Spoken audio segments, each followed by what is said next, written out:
அதிகாரம் 108. பகைவரிடமிருந்து விடுவிக்குமாறு வேண்டுதல். என் உள்ளம் உறுதியாயிருக்கின்றது, கடவுளே, என் உள்ளம் உறுதியாயிருக்கின்றது. நான் பாடுவேன், உம்மை புகழ்ந்து பாடுவேன்.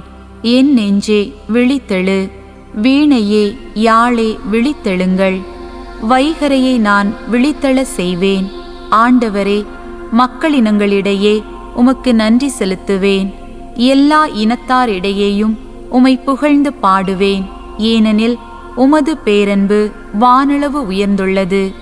உமது வாக்கு பெறலாமை முகில்களை தொடுகின்றது. கடவுளே, வானங்களுக்கு மேலாக நீர் உயர்வு பெறுவீராக. பாரெங்கும் உமது மாட்சி விளங்குவதாக. உம் அன்பு குகந்தவர்கள் விடுதலை பெறுமாறு உமது வலக்கையால் எங்களுக்கு துணை செய்யும். என் மன்றாட்டை கேட்டருளும்.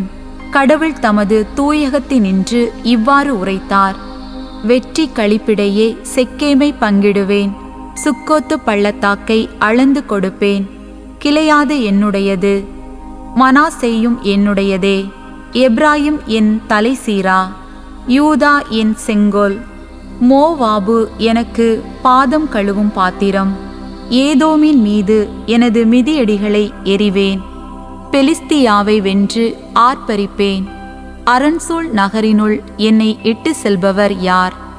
ஏதோம் வரை என்னை கூட்டி செல்பவர் யார்? கடவுளே, நீர் எங்களை கைவிட்டு விட்டீர் அன்றோ?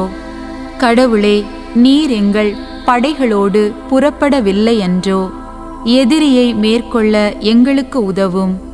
மனிதர் தரும் உதவியோ வீண். கடவுளின் துணையால் வீரத்துடன் போரிடுவோம். அவரே நம் எதிரிகளை மிதித்து போடுவார்.